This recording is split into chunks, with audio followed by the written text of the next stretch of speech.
welcome back. So for the last couple of years, one of the big producers, especially in those cold weather months, has been the Alabama rig. So what's an Alabama rig? For those of you that have been living under a rock for the last 6 or 7 years, Alabama rig is basically a big wire-framed rig. They've been using in saltwater for years. They call them umbrella rigs, but you've got multiple baits hanging off a wire armature, and every bait's got a hook in it, and it looks like it perfectly imitates a big school of bait fish, and gives the bass a bunch of targets, and can trigger kind of a feeding frenzy in a school of bass or school of predator fish. So, throwing on big bait or big rods, heavy rods, and does really well on the Tennessee Valley lakes and what have you back east. Well, that's all well and good unless you live out west. So I fish Nevada, Arizona, and Utah, and then to a lesser extent California. Well, all 4 of those states have restrictions on the number of baits or lures you can have on your line that have hooks in them. So for Nevada and Arizona and Utah, you can only have two hooked baits on your line. In California, you can only have 3. So what does that mean for an Alabama rig? Well, a full-blown Alabama rig obviously is right out, because those are 4, 5, up to 8 baits in some cases. So does that mean we can't fish an Alabama rig? Well, no, it doesn't. It just means you need to rethink it a little bit. So this video is about how you can take advantage of the benefits of an Alabama rig, so imitate a school of bait fish, while still meeting the restrictions for West Coast fishing. So from kind of big to small, simple to extreme, I've got 4 examples sitting here in front of me. I've got a 5th example, but it's way over the top. It's not something you would ordinarily be fishing for largemouth bass. It's set up for a large striper, trolling for large striper. But let's see what we've got.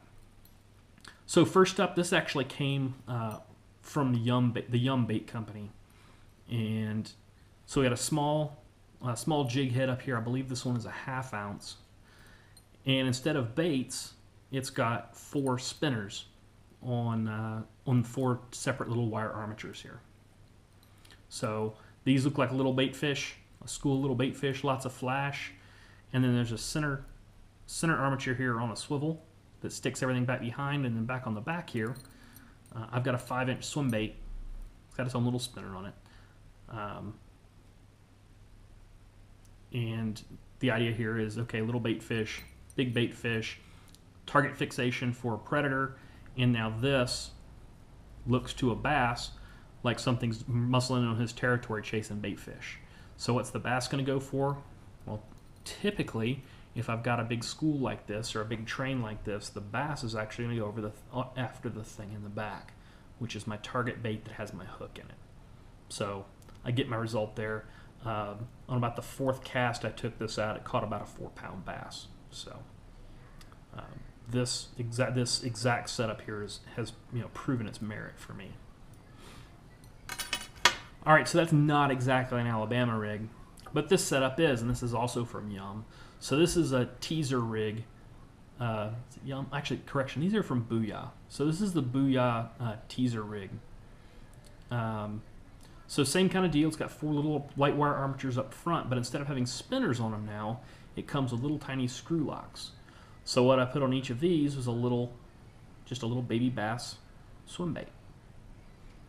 So I've got 3-inch baits up front. I've got the center armature out back, and then on the one out back, on just a small jig head, I think this is a 1/4 ounce, and the jig head up front's a 1/4 ounce as well. So on the one in the back, I've got a just an open hook jig head on a 4-inch swim bait. So the idea here is, okay, this looks like a school of like fish. Which one's the one the bass is going to go after? He's going after the one that looks a little bit different.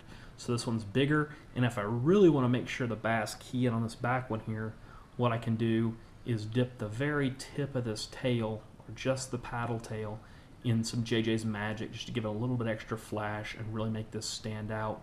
That also works great in like a Houdini or a bluegill style or colored swim bait. Make this look like a school little bluegill. And then the one I really want to highlight, really want the bass to key in, I'm going to make stand out by putting some color on the tail. All right, so those are nice small rigs. The nice thing about these is you don't need specialized tackle to throw this. This rig here is roughly 1 ounce, which means most medium heavy worm and jig rods I can throw this on. Now moving up in the world a little bit, and this is a lightweight rig. This head here actually rattles. I believe this one actually is from Yum. I believe this is the Umbrella, but I'm not 100% sure. But what I've got here now is I've got some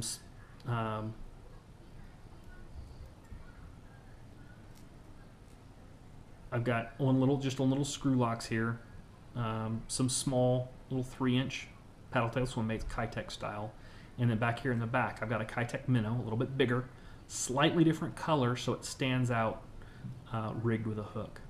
So 5 baits. The one in the back is my larger bait with the hook on it. And I can throw this one on a fairly light rig as well. In fact, I think this one actually weighs a little bit less than the other one. The problem with a larger setup like this is these will tend to tangle up a little bit on the cast. So those are 2 or 3 real basic rigs that you can pretty much throw on your normal tackle. This next one, if you want to throw it, you're going to need a very specialized setup. It's heavy, it's big, but it's got a whole lot of attracting power, and I'll show you how I set this thing up. So this is actually built off a trolling rig. So the first thing I've got here is a 3-arm, and this is a collapsible rig here in the middle. I've got a 3-arm rig, and it's a spring, kind of a spring steel rig on each end, and in the middle, kind of the flex joint here, I've added snap swivels with the little screw lock keepers on them. And I've added, I believe these are Strike King hollow body swim baits in just a sexy shad color, kind of a clear sexy shad. All right, so I've got 6 of those going around this thing. So I've got a ton of dummies. And then my target, I added a snap swivel here, and this is, I believe, 25 or 30 pound monofilament, about 18 inches long. You can shorten this if you want to make this thing a little more compact and easier to cast if you're going to plan on casting this. And then on the back end of that, I've got an owner pivot head, and this is a small one. This is an 1/8 ounce because I'm not really worried about the weight on this thing. I'm not casting it by itself, with the straight shank. So this is not weedless. But a straight shank, I've got a 5-inch version of that exact same minnow. This one's got a lot more flake in it. It's a lot bigger bait. And then if I really want this to stand out again, I can dip this tail in JJ's Magic and really give the bass something to key in on. And 99% of the time, the bait that's going to get hit is this bait right here.